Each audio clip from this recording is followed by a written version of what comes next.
Ce vendredi 7 août, c'est à Yopougon, l'une des 13 communes du district d'Abidjan, que la Côte d'Ivoire s'est rassemblée pour célébrer le 66e anniversaire de son indépendance.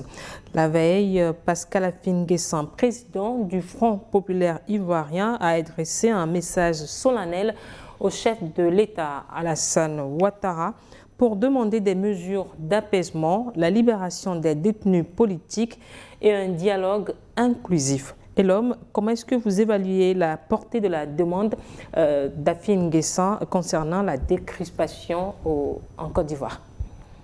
Oui, bon, la décrispation fait du bien à tout le monde. Mais est-ce que son cri de cœur ou bien cette demande solennelle sera entendue par le président Alassane Ouattara et son équipe? On se demande, parce que aujourd'hui, même le président Alassane Ouattara, il a des problèmes avec certains oufouettistes, comme le PDCI. Donc je me demande si cette demande-là sera entendue. Jusqu'à présent, on n'a pas vu le président Alassane Ouattara faire montre d'une certaine flexibilité suffisante pour que les autres rejoignent facilement sa bague. Et aussi, est-ce que le Afin Guessan, qui est aujourd'hui président du FPI, que Laurent Gbagbo lui a laissé, est-ce que le FPI représente suffisamment pour pouvoir contraindre ou bien pour que ces propositions soient entendues?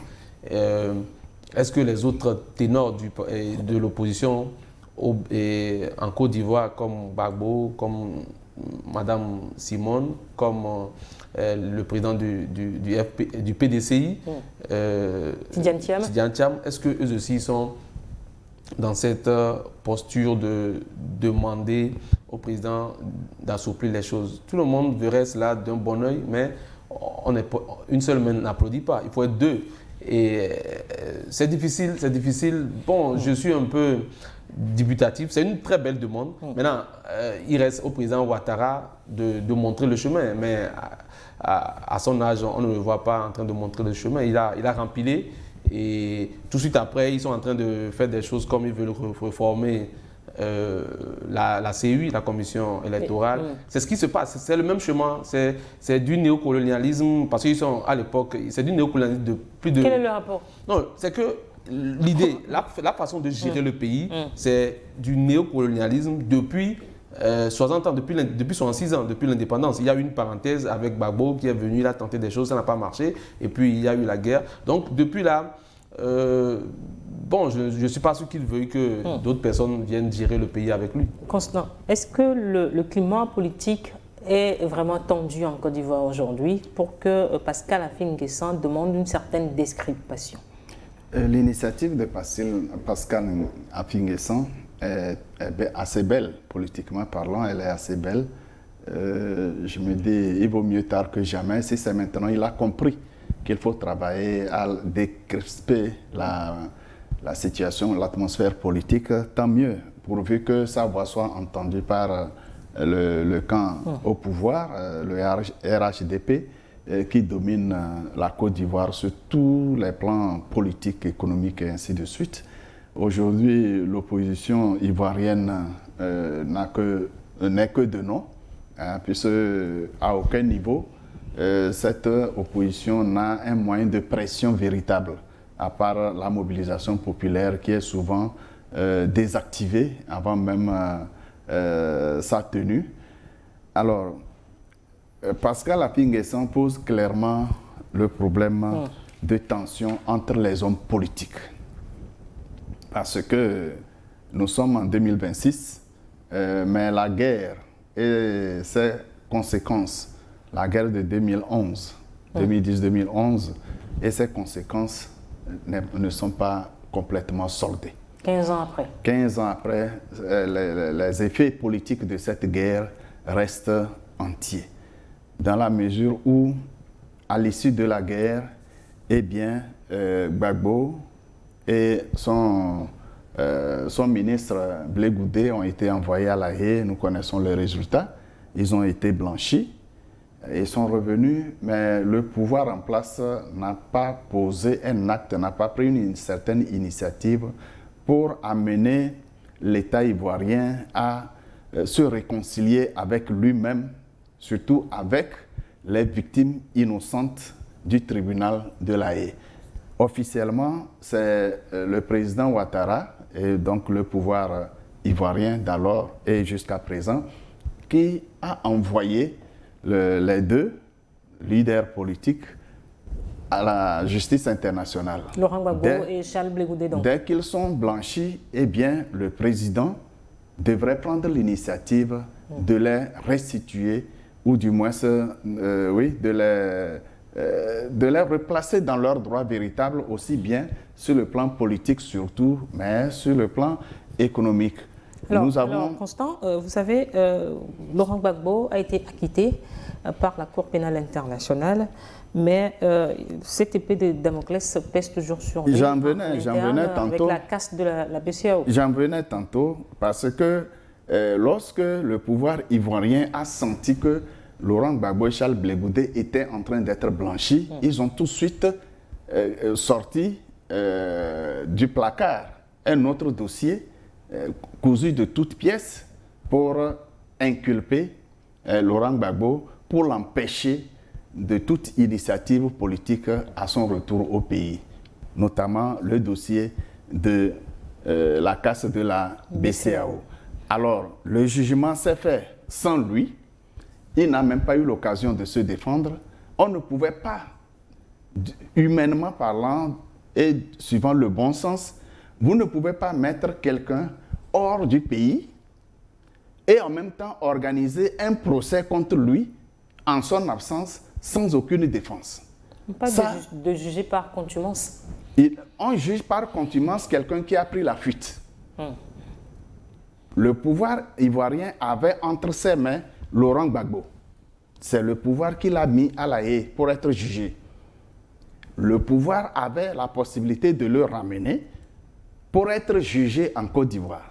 Cela n'a pas été fait, mais ça a été un procès monté de toutes pièces pour trouver un argument d'écarter Laurent Gbagbo de la course à la présidence parce que personne n'ignore la popularité de Laurent Gbagbo et encore, lorsqu'il est acquitté, eh bien, il devrait avoir vraiment l'adhésion de l'ensemble de la population et effectivement, le pouvoir doutait, surtout le président Ouattara doutait très fort que si jamais le président Gbagbo reprenait le pouvoir, eh bien, et logiquement, Ouattara devrait répondre devant la même cour. Pourquoi parce que à la guerre, c'est logique. À cette guerre, il y avait deux protagonistes, Laurent Gbagbo et Ouattara.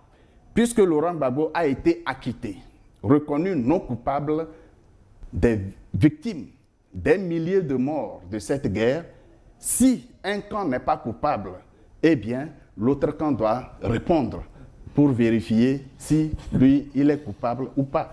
Mais là, Ouattara et son pouvoir ont fait tout pour que jamais Gbagbo ne revienne au pouvoir, ne reprenne la force, pour qu'il reste sans aucun jugement. Mais les victimes sont là. Les victimes et leurs parents attendent toujours le procès et le dédommagement des conséquences de cette guerre.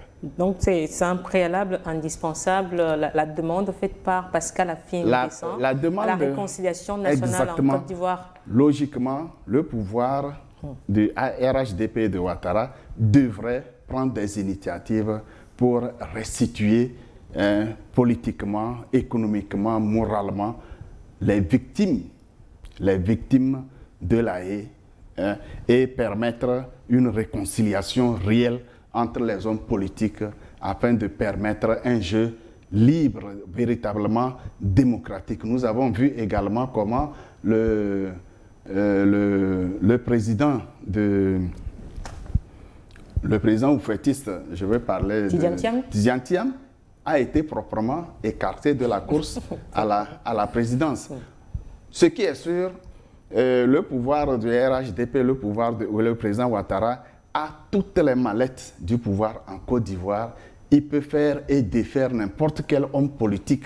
Mais sur le plan disons, d'apaisement, de la paix véritable en Côte d'Ivoire, eh bien, le RHDP n'a pas encore gagné la guerre. Il suffit que l'opposition trouve un jour une faille et je crains que, que le feu ne se rallume. Alors, est-ce qu'un nouveau dialogue politique franc et inclusif peut aboutir là où les précédents mécanismes de réconciliation nationale ont partiellement stagné? C'est difficile parce que M. Reynaud a longuement débattu. M. Constant a longuement expliqué les aspects internes de ce problème.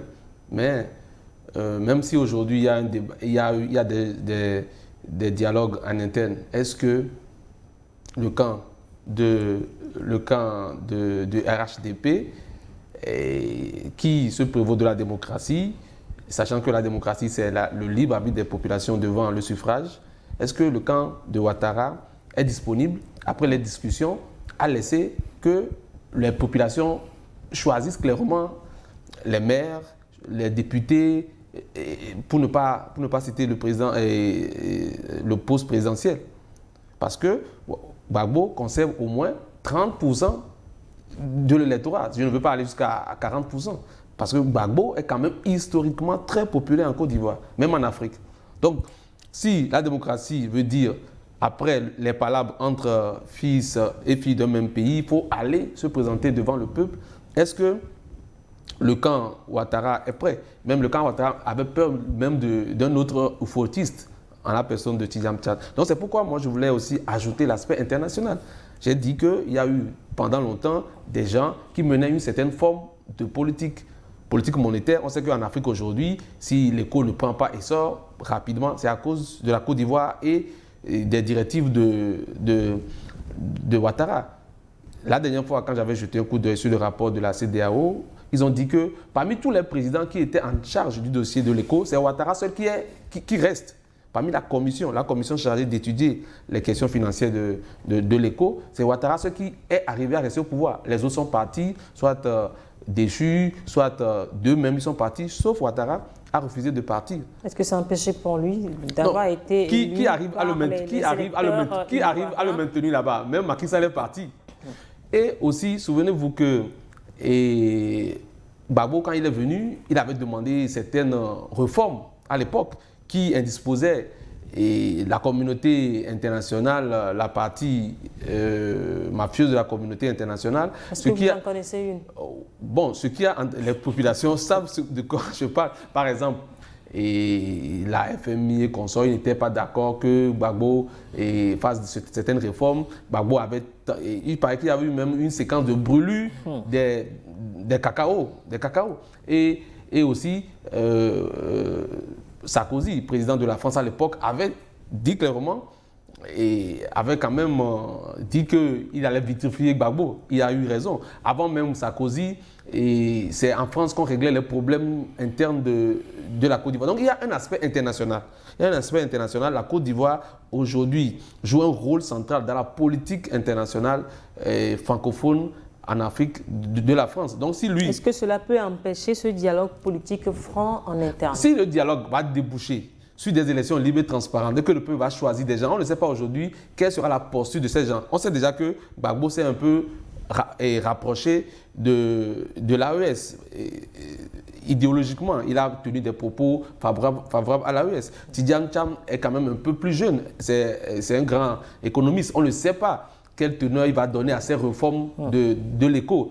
Et il y a beaucoup de soubresauts. Donc, je pense que le camp Ouattara, malheureusement, n'est pas disposé à demander l'avis du peuple. Il peut avoir des négociations, mais est-ce que des ténors vont rejoindre l'équipe de Afin Guessan?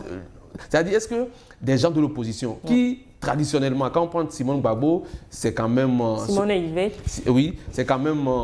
elle a fait longtemps le FPI. Le FPI, c'est quand même l'aile socialiste un peu radicale de la Côte d'Ivoire. Donc, il y a eu... C'est pourquoi je parlais tantôt que c'est du néocolonialisme face à des gens qui voulaient sortir véritablement l'Afrique et la Côte d'Ivoire des mains de la France. Donc, il ne faut pas oublier cet aspect-là international. Est-ce que l'opposition ivoirienne est réellement unie sur la stratégie a adopté face au gouvernement d'Alassane Ouattara, ou est-ce que ces appels individuels traduisent donc des visions divergentes? Parce que hier, c'était Tidiane, son parti, qui demandait un dialogue pour son retour au pays. Aujourd'hui, c'est Pascal Affi-N'Guessan qui demande aussi un dialogue à Alassane Ouattara pour l'apaisement. Étonnant, je dois être sincère avec ceux qui nous suivent. Fondamentalement, moi, je ne suis pas un partisan de l'unité de l'opposition. Parce que chaque parti politique crée son organisation avec des visées bien précises qui ne sont pas celles des autres partis. Et je ne vois pas pour quelle raison que les partis politiques soient obligés de s'unir pour quoi que ce soit. Si la préoccupation de la décrispation de la vie politique est nécessaire et que les différents... Et partagée donc. Si c'est une préoccupation partagée, eh bien c'est au parti au pouvoir de retenir cette préoccupation et de prendre les initiatives nécessaires pour décrypter l'atmosphère politique et sociale dans le pays. Et si jamais cette opération, ou du moins cette initiative aboutissait, c'est à l'actif du parti au pouvoir. C'est à l'actif du parti au pouvoir de réussir à un apaisement total, à une paix sociale véritable pour tout le monde. Peu importe qui a été contraint. Peu importe qui en a fait l'appel entre-temps ou non. C'est dans l'intérêt de tout le monde. Maintenant, si l'opposition, peut-être par stratégie, décide de créer un cadre d'action ou de réflexion ou d'expression de la préoccupation commune, cela ne dérange pas du tout la société ivoirienne, pourvu que ce cadre puisse avoir le poids nécessaire pour obliger le parti au pouvoir à fléchir et aller à ce dialogue. Encore faut-il que ce dialogue soit vraiment sincère, soit franc et sincère et aboutisse à une paix sociale et une décryptation de la vie politique. C'est en cela que je trouve que, oui, les oppositions en Côte d'Ivoire peuvent exprimer leurs préoccupations, mais elles ne sont pas obligées forcément d'avoir une unicité d'action. Elles ne sont pas obligées d'unir. Quelqu'un d'autre aurait une autre vision de la même chose. Moi, je me dis que chercher à se mettre ensemble avant d'agir, c'est quand même preuve de faiblesse de chaque parti pris individuellement. On dirait que leurs voix ne sont audibles que si ils sont ensemble. Alors, c'est quand même en filigrane une preuve de faiblesse. Il faudrait que les partis soient vraiment des partis crédibles, implantés dans le pays et que leur vision, leur idéologie soit partagée avec la population qui est capable et qui est en mesure de réagir et de répondre aux appels lorsque il y a un sujet brûlant que le parti voudrait défendre. Alors, Pascal Affi-N'Guessan, pour être un grand échec de l'indépendance économique et la persistance de la vie chère constante, est-ce que les indicateurs macroéconomiques masquent donc la réalité sociale des Ivoiriens? La réalité sociale des Ivoiriens, oui, je ne suis pas ivoirien, je ne suis pas dans les méandres des dossiers économiques ivoiriens, mais il y a quand même... quand vous allez en Côte d'Ivoire, j'y suis allé à plusieurs reprises, la pauvreté, elle est là. On dirait que le développement ou bien l'essor économique concerne une petite frange de la population qui vit assez bien, et il ne souffre, l'opulence est visible. Mais au même moment, lorsque vous allez dans d'autres zones, même qu'on vient de raser récemment, parce que c'est des bidonvilles qui se sont installés, eh bien, c'est des populations plus ou moins laissées à elles-mêmes. C'est la pauvreté ambiante dans ces zones-là.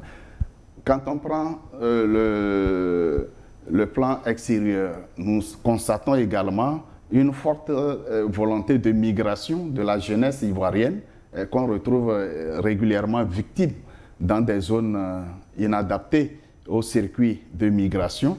Je veux parler du désert, je veux parler des décès en mer méditerranéenne, je veux parler des arrestations de ceux qui arrivent à traverser, qu'il faut les ramener. Les Ivoiriens ne se comptent pas les milliers dans ces cas-là. Alors, cela signifie que cet indicateur signifie qu'il y a un malaise économique profond en Côte d'Ivoire et il n'y a pas un pays, je tiens à le préciser, il n'y a aucun pays où tout le monde est riche. Non, mais il faudrait que les décideurs ivoiriens reconsidèrent le développement économique pour que ce développement soit ce qui profite à tous les citoyens, pas forcément à part égale, mais que chaque citoyen se sente à l'aise et fier de son pays et ne soit pas tenté de quitter pour aller chercher mieux ailleurs. Alors, Pascal Afin-N'Guessan demande aussi la libération de détenus politiques pour l'apaisement, comme mesure d'apaisement aujourd'hui en Côte d'Ivoire. Oui, c'est important. C'est important qu'on libère. En tout cas, on attrape le bouc parce qu'on est les hommes par leur acte. On a vu que depuis là, il y a encore des gens qui sont dans les prisons. La dernière fois, quand il y a eu des manifestations, beaucoup ont été arrêtés. Donc, ceci peut être un signe véritable. Sans oublier, on l'a évoqué au début de ce chapitre, la réinsertion de Gbagbo, de Blé Goudé, et même de Guillaume Soro, qui était entre-temps du camp de Ouattara. Il faut réinscrire ces gens-là sur la liste électorale pour que tout le monde participe. Le problème, c'est aujourd'hui, Ouattara a sa politique. On vient d'en parler en disant que certains ont trouvé leur compte, mais la majorité n'a pas encore trouvé leur compte dans cette affaire. C'est le système capitaliste. Les gens qui sont contestataires sont beaucoup plus d'obédience socialiste. Est-ce que s'ils vont au dialogue, après les dialogues, c'est deux possibilités. La première possibilité, c'est d'entrer ensemble au gouvernement pour travailler ensemble pour le bien du peuple, pour le bien du pays. Maintenant, ils vont aller ensemble pour appliquer quelle directive, quelle stratégie politique, économique en matière de développement, en matière de plan de société. OK. Ensuite, est-ce qu'ils vont aller aux élections? La deuxième option? La deuxième option, c'est aller aux élections pour que le peuple tranche. Bon, s'ils vont aux élections, est-ce que le camp qui est au pouvoir, qui sait que, qui a aussi 50%, apparemment 50 ou 60% de l'électorat, puisqu'ils ont dirigé assez longtemps depuis Houphouët-Boigny, est-ce que ce camp-là est aussi disponible à perdre un peu de sa superbe pour qu'ils cohabitent ensemble?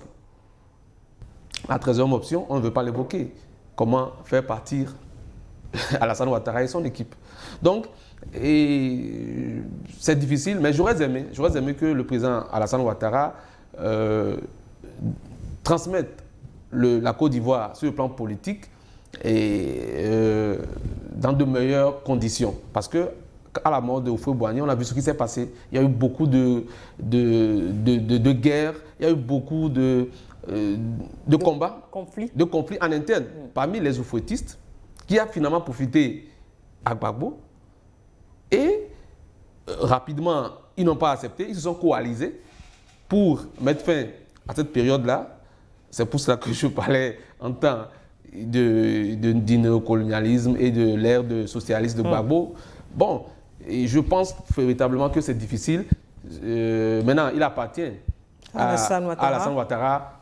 À la lumière de ces interpellations, quel acte, un seul, s'il pouvait citer, quel acte concret il peut poser en tant que président de la République aujourd'hui, à la lumière de ces interpellations? Non, c'est d'abord transmettre le pays et les rênes du pouvoir. Alassane Ouattara n'est pas encore à la fin de son mandat. Non, il a déjà fait 4 mandats et on sait comment il a fait 4 mandats. Il n'est pas interdit de se dessaisir. Même les papes, on a connu aujourd'hui beaucoup de papes, malgré tout leur prestige et tout le monde qui gouverne sur cette planète, ils se sont récusés. Ils ont cédé la papauté à des successeurs. Donc, Alassane Ouattara, à son âge aussi, peut céder le pouvoir, non pas à des gens adverses à sa politique, mais au moins à des gens de son camp.